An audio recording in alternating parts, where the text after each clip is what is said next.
সমাজে সবথেকে বড় বুজুর্গ, আমাদের সমাজের সবথেকে বড় মুহাদ্দিস ইন্তেকাল করেছে। তার কবরে তার লাশটা নাই, একটা যুবতী মহিলার লাশ। ও মুসলমান ইমানদার আল্লাহর গোলাম, বুঝার জন্য বলতেছি, একটু মনোযোগ দিয়ে শুনবেন। দুনিয়ার জমিনে যার সাথে যার মহব্বত থাকবে, আল্লাহ পাক রব্বুল আলামিন দুনিয়ার জমিনে তার সাথে তাকে এক করে দিবেন। কাল কিয়ামতের ময়দানে তার সাথে তাকে উত্তোলন করবেন। দুনিয়ার জমিনে যদি একজন টেন্ডারবাজির সাথে আমার মহব্বত থাকে, একজন চাঁদাবাজের সাথে আমার মহব্বত থাকে, একজন দেশদ্রোহীর সাথে যদি আমার মহব্বত থাকে, একজন ঘুষখোর, জেনাখোর, গাঁজাখোরের সাথে যদি আমার মহব্বত, ভালোবাসা উঠা বসা হয়ে থাকে, আল্লাহ পাক রব্বুল আলামিন কাল কিয়ামতের ময়দানে তো উঠাবেই, দুনিয়ার জমিনে আমাদেরকে এক করে দিবে।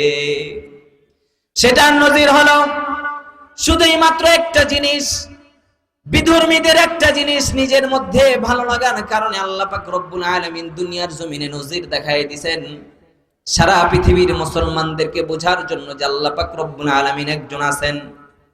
ও মুসলমান ইমানদার আল্লাহর গোলাম, যখন শায়েখের লাশ খুঁজে পাওয়া যাচ্ছে না, যেখানে শায়েখের লাশ দাফন করা হয়েছিল সেখানে শায়েখ ওয়াহানের লাশটা নাই, একটা যুবতী মহিলার লাশ। হজের মৌসুম ছিল, হইচই পড়ে গেল। একজন অন্য দেশের মানুষ সেখানে আসে, দেখতেছে সেই যুবতী মহিলাটাকে সে চিনে ফেলেছে এবং আশেপাশের যারা পরিচিত ছিল তাদেরকে বলতেছে, আমি এই মহিলাটাকে চিনি। আজব হয়ে গেল, জিজ্ঞাসা করলো এই মহিলার ঠিকানা কোথায়, এইখানে আসার কারণ কি? সেই মুরব্বী ব্যক্তি উত্তর দেয়, শায়েখ সাহেবেরা, আমার ঘটনাটা একটু শুনেন। আমি আমার দেশে একটা বাসায় কাজ করতাম, বিধর্মীদের বাসায়। তাদের ভিতরে ইসলামের কোনো চর্চা ছিল না, তারা কোনোদিন কালেমা পড়ে নাই, শুধু আমি মুসলমান ছিলাম, তাদের বাসার কাজের মানুষ। আমি 5 ওয়াক্ত নামাজ আদায় করতাম, আমি ইসলামের যত শরিয়া জিনিস আছে সবগুলাই পালন করতাম, সবগুলাই মেনে চলতাম, রোজা রাখতাম, ইফতারি করতাম, সেহরি খাইতাম। ও মুসলমান ইমানদার আল্লাহর গোলাম, ওই বাসার মধ্যে এই যুবতী মহিলা আমার ইসলামী চর্চাগুলো দেখে, ইসলামিক কাজগুলো দেখে তার ভিতরে ভালো লাগা শুরু করে। এমনকি এক পর্যায়ে আমার ঈমান এবং আমল দেখে, আমার ইসলামের কাজগুলো দেখে তার ভিতরে ঈমানের আগুন দাউ দাউ করে জ্বলতে থাকে। সে আমার কাছে আসে, রিকোয়েস্ট করেছে যে আমাকে কালিমা পড়ে মুসলমান বানায় দাও। ও মুসলমান ইমানদার আল্লাহর গোলাম, সেই মুরব্বী ব্যক্তি গোপনে তাকে কালিমা পড়ে মুসলমান বানায় দিছে। কিছুদিন পরে সেই বাসার থেকে সে কাজ ছেড়ে চলে গেছেন। বুঝার জন্য বলতেছি যে আল্লাহ পাক রব্বুল আলামিন কি করতে পারেন দুনিয়ার জমিনে। আল্লাহ পাক রব্বুল আলামিনের কত বড় ক্ষমতা। আল্লাহ পাক রব্বুল আলামিনের ক্ষমতা এখন পর্যন্ত আছে না কমে গেছে? একটু মনোযোগ দিয়ে শুনলেই বোঝা যাবে। তখন বলতেছে, কিছুদিন পরে আমি শুনতে পারলাম যেই যুবতী মহিলাকে আমি কালেমা পড়ে মুসলমান বানাই দিয়েছি, সে চিরদিনের জন্য দুনিয়ার জমিন থেকে চিরবিদায় নিয়ে অন্ধকার কবরে চলে গেছে। তার ফ্যামিলির মানুষ যতটা কষ্ট না পেয়েছে তার থেকে আমি বেশি কষ্ট পেয়েছি। কারণ সে দুনিয়ার জমিনে কালেমা পড়া সত্ত্বেও, ঈমান আনা সত্ত্বেও সে মুসলমানদের মতো তার কাফন দাফন হয় নাই, জানাজার নামাজ হয় নাই, বিধর্মীদের মতো তাদেরকে দাফন করা হয়েছে। এই সেই যুবতী মহিলা, আমি জানি না তার লাশটা এখানে কিভাবে আসলো। ও মুসলমান ইমানদার আল্লাহর গোলাম, আরবের শায়েখেরা বলল, আপনি যখন হজ শেষ করে বাসায় চলে যাবেন, আপনার মালিকের বাসায় যাই দেখবেন সেই যুবতী মহিলাকে যেখানে দাফন করা হয়েছে সেই কবরটা খুলে দেখবেন আমাদের শায়েখের লাশ সেখানে আছে না নাই। ও মুসলমান ইমানদার আল্লাহর গোলাম, হজের মৌসুম শেষ হয়ে গেল। সেই মুরব্বী বাসায় যাওয়ার পরে তার মালিকের বাসায় যায় বলতেছেন, আমি একটা কথা বলতে চাই যে আমি আরব দেশে যে হজ করতে যাই দেখেছি আপনাদের বাড়ির যে যুবতী নারী কিছুদিন আগে দুনিয়ার জমিন থেকে চিরবিদায় নিয়ে চলে গেছে, তার কবরের মধ্যে তার লাশটা নাই, অন্য কারো লাশ। সে যতক্ষণ বলতেছে তারা কেউ বিশ্বাস করে না, যেটা হতে পারে না, কোনদিন এটা সম্ভব না।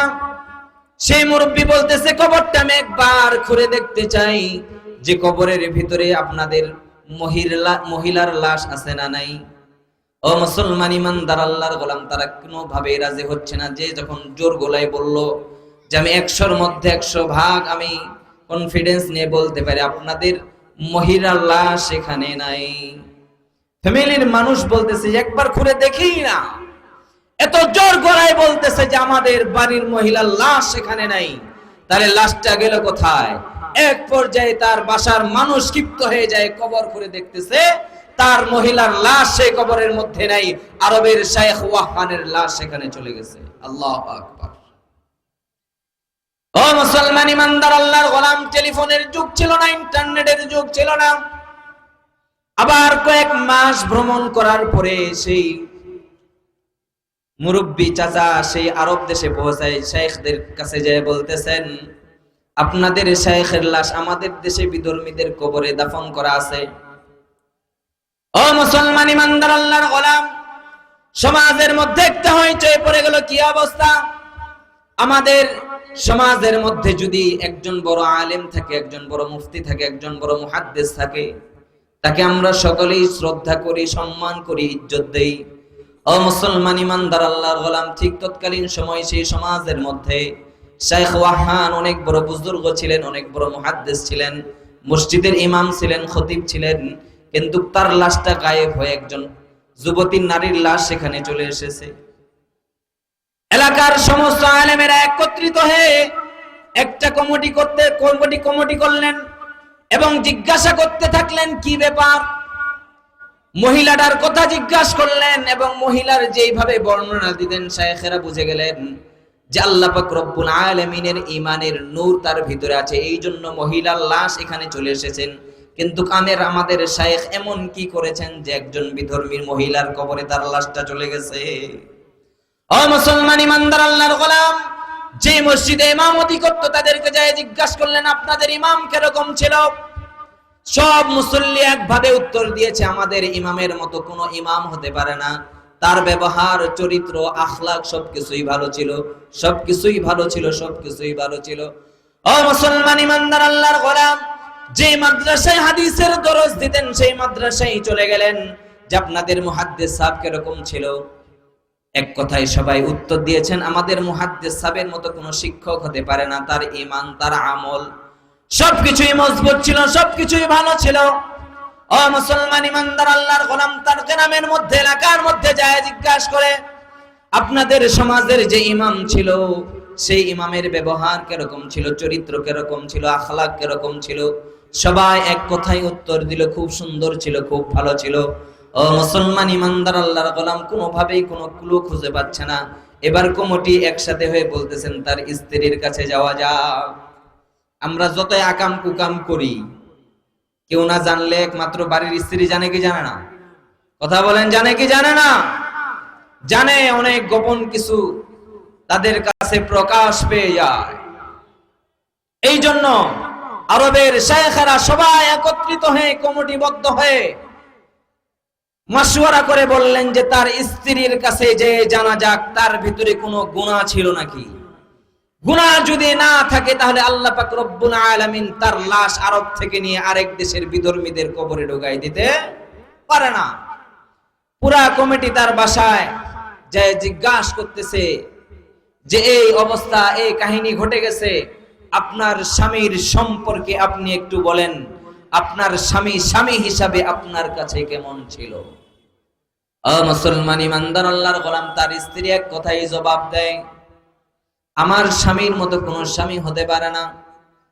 স্ত্রী হিসাবে আমার যতটুকু অধিকার সে পুঙ্খানুপুঙ্খানুভাবে পালন করেছে, সবকিছুই, সব হকগুলো সঠিকভাবে আদায় করেছে।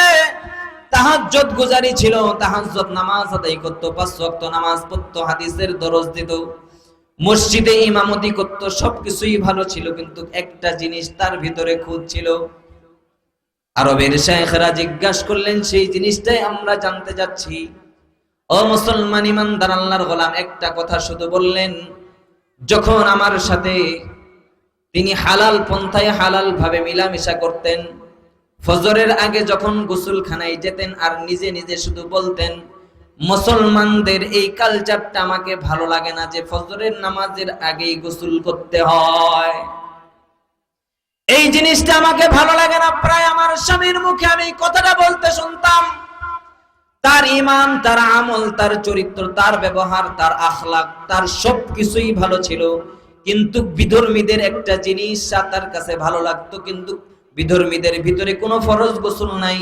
আল্লাহ তাআলার বিধান আমার উপরে যখন গোসল ফরজ হয়ে যাবে, গোসল করা না পর্যন্ত মসজিদ ঘরে ঢুকতে পারবো না, আল্লাহর কোরআন ছুঁইতে পারবো না, মসজিদে ইমামতি করতে পারবো না। আমার স্বামী শুধু একা একা বলতেন, সমাজের মধ্যে কারো কাছে কোনোদিন প্রকাশ করে নাই। তার মধ্যে তিনি একাই একাই বলতেন, মুসলমানদের এই কালচারটা, ফজরের নামাজের আগে ফরজ গোসল করাটা আমার কাছে ভালো লাগে না। শায়েখরা বুঝে গেলেন যে একটা জিনিস, একটা গুনার কারণে তার ভিতরে বিধর্মীদের একটা কালচার ভালো লাগতো। এই জন্য আল্লাহ পাক রব্বুল আলামিন বিধর্মীদের কাছে তাকে পাঠিয়ে দিয়েছেন। মুসলমানদের একটা নারীকে তার কবরের মধ্যে রেখেছেন আল্লাহ রাসূল বিশ্বনবী জনাবে মুহাম্মদুর রাসূলুল্লাহ সাল্লাল্লাহু আলাইহি ওয়াসাল্লাম বলেন, আল মারউ মা মান আহাব্বা, যার সাথে যার মহব্বত থাকবে, যার সাথে তার ভালোবাসা থাকবে, তার সাথে তার কিয়ামত হবে, হাসর নাসর হবে, ফুলসিরাত হবে, জাহান্নামের ব্যবস্থাও তাদের সাথে হয়ে যাবে। এবং আল্লাহ পাক রব্বুল আলামিন সেই নজির দুনিয়ার জমিনে দেখাই দিয়েছেন। ও মুসলমান ইমানদার আল্লাহর গোলাম, বর্তমান সমাজের মধ্যে কিছু চিত্র দেখা যায় যেগুলা প্রকাশ করার মতো না, মুসলমান হিসাবে লজ্জা লাগে। কিছুদিন আগে আমাদের বিধর্মীদের হিন্দু ভাইদের দুর্গা পূজা গেছে না নাই? মুসলমানের সন্তান পূজার প্যান্ডেল